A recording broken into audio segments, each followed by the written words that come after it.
Hey,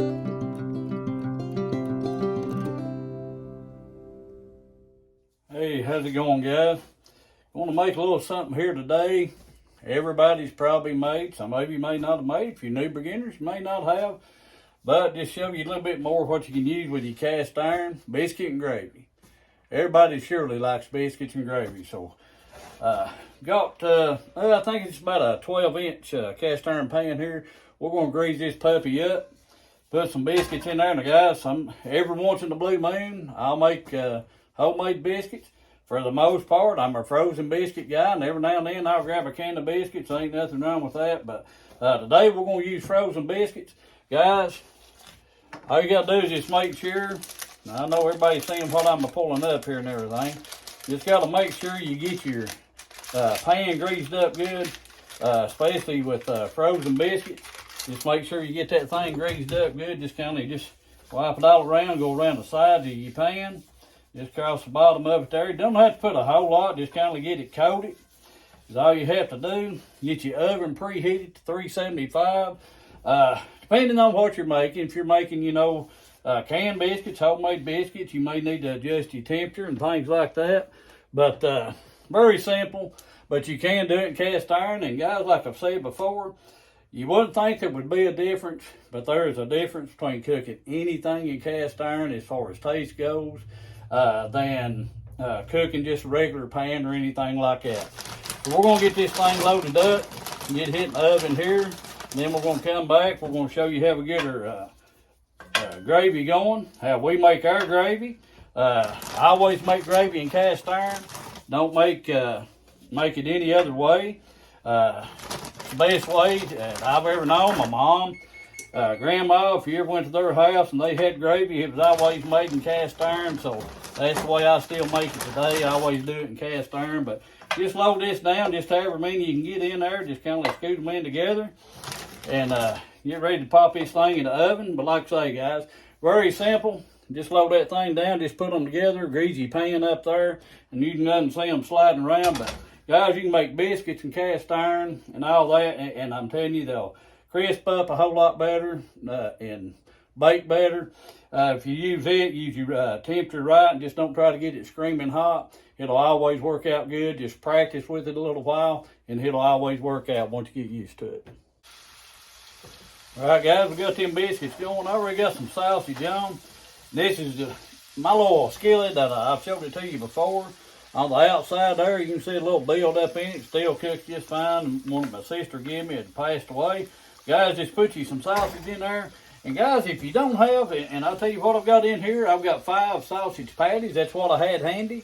Guys, it don't take a lot. A lot of cast iron cooking, especially back, if you're looking back in time and history with cast iron, a lot of times they cook what they had, may do with what they had.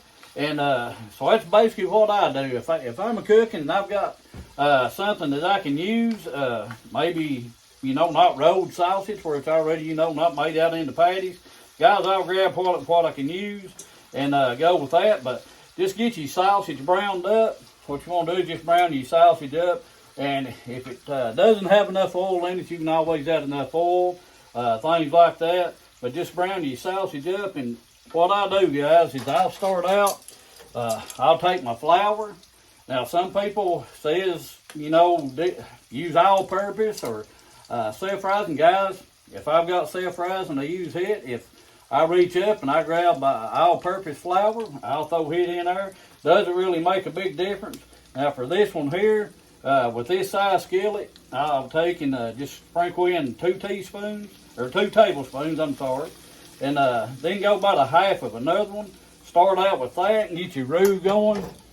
And I know I always say be careful about using metal in your cast iron. It'll scratch your seasoning. But I do use a little wire whisk, but I'm kind of careful with it. So you can use it as long as you're just not digging into your cast iron, scrubbing it and things like that.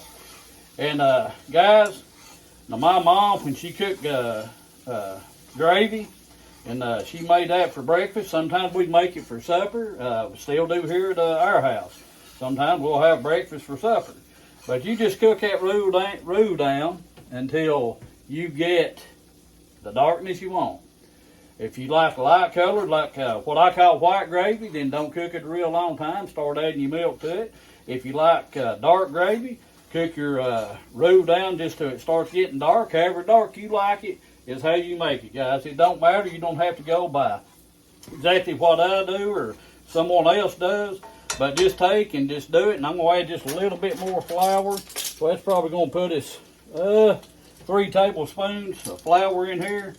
So, guys, some of this, I'm just being honest with you, I can sit down and kind of figure out, but I just guess at it. Like I heard someone say yesterday, a lot of times I cook with my heart. I just, whatever my heart tells me is enough, that's when I stop. So that's kind of what I do. I just, whatever feels right and whatever looks good, that's the way I do it. But I can go down, sit down and write out a recipe, but when I'm a cooking, most time I just go by what I feel and what it looks right to me. So you do what it looks good to you. I'm going to let this cook down here just for a minute. Guys, I always have some milk handy. I've got 2 cups over here ready. Probably may take a little more than that, may not. Sometimes it varies and stuff. But I'm going to let this brown just a second. And guys, I don't do nothing fancy, even trying to do a video. I'll keep a jug handy just in case I need more milk. I'll keep that jug handy. That way if I need some extra to pour in there, it's getting too thick, I can do that. And I know some of you probably thinking, well, you've not put no salt, you've not put no pepper in that. Guys, I usually do that to the end, whatever pepper and stuff. I don't use a whole lot of salt. I guess it's just, that's an individual choice, individual taste. But I don't really do a lot of salt. I let people salt their food and things like that themselves. That way, can't nobody say it ain't too salty. They can, if it's not got enough, they can always add. But if it's too much, you can't take it out. So I always let everybody do that. But once you get that, the darkness you want it, then guys, just start adding your milk. And I'm telling you, there's nothing like sausage gravy and cast iron. Makes it taste better. And to me, like I say, it's fun. So I'll usually add about a cup, somewhere along in there, about a cup, and just kind of start getting it stirred around a little bit. And it'll start thickening up as you go. And like I say, I know a lot of you guys out there, you've made gravy before. It's nothing new to you. But there is a lot of people beginning to use cast iron. So just try to help them out, show you how I cook a little bit. Maybe later on get to telling some stories. So as that starts thickening up, I'll add a little bit more milk to it, probably about another half a cup. And guys, I'll just stir it around. Like I say, you get it as thick as you want it, not as thick as I'm doing mine, but whatever looks good to you and suits you, that's what you go with. I'm just kind of giving you some ideas of what I do, and just thought of just using the cast iron with it. So we're going to keep a cooking on this here just a second. Still got the video going, so you guys just stir it around. That's one thing you do have to be sure if you are beginning cooking gravy. You do have to stir. Don't just let it sit there. You can kind of give it a few seconds, but if you let it sit there much length at all, then it is going to start sticking on you, and you will start having to scrape the pan and get that gravy out. So the guys just keep stirring that around. Add your milk as you go. Get it as thin as you want it, or as thick as you want it, and that's all you have to do. Just go with that, and just take, guys, and just keep, like I say, just keep stirring it till it's done. Once it gets as thick as you want it, remove it from the heat. Add your salt, pepper, whatever you want to add to it, and go from there. And we'll be back here just a minute. Get these biscuits out of the oven, see what they look like, and we'll try it out. All right, guys, we got our gravy done here. Just want to show you, I added around another cup, so that's about 3 cups of milk, 3 tablespoons of flour. So this is kind of how I like my gravy. You can kind of see it there. I mean, it's thick, but it's not too runny or anything like that. That's just the way I like mine. You make it how you like it, guys. But I'm telling you, you get to making your gravy and your cast iron, I guarantee you'll love it. All right, guys, we got those biscuits out. You can see them there golden brown on the top.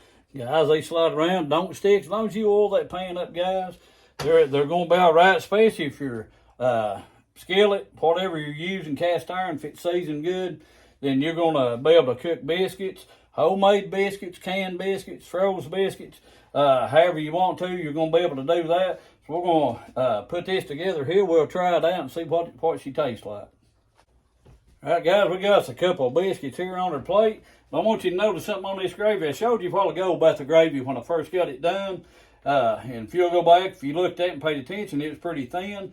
But now it's thickened up quite a bit. That's why I make my gravy just a little bit thinner, because, guys, once you get done with it, it's going to thicken up as you go. So we're just going to throw a little bit of this gravy up on top of here, and we'll give it a try. Like I say, guys, make it how you want to. If you want your gravy darker, just take your roux, cook it a little bit longer till it gets as dark as you would like. You don't have to do it exactly like I do or anything like that. But guys, another thing, like I said before, cast iron, you don't have to worry about going down here, your cookware wearing out on you, scratching up, looking awful in 4 or 5 months. Cast iron, take care of it, it'll last you right on. So let's see what this tastes like here. Probably gonna burn what hair I have left on my tongue, guys, but we'll try it anyway. Well, it's hot. One thing it needs, and I forgot to do, the little fancy pepper thing here. Look at that. I still can't get over it. Don't have to shake no more. Add a little pepper in there. This fancy little gadget. But guys, try you out if you're beginning. Try you out some sausage gravy, cook your biscuits in your cast iron. I'll tell you what, you cook that stuff down there in that cast iron, put you a little bit of lard on the bottom of that pan, them biscuits, and somebody say, oh no, he said he's using lard, they're going to clog my arteries. Something's going to clog them sooner or later, guys. Have fun, enjoy, like, subscribe. This stuff here is tongue slapping good. Try it out. And don't forget, God Family Food, God Food Family, your choice.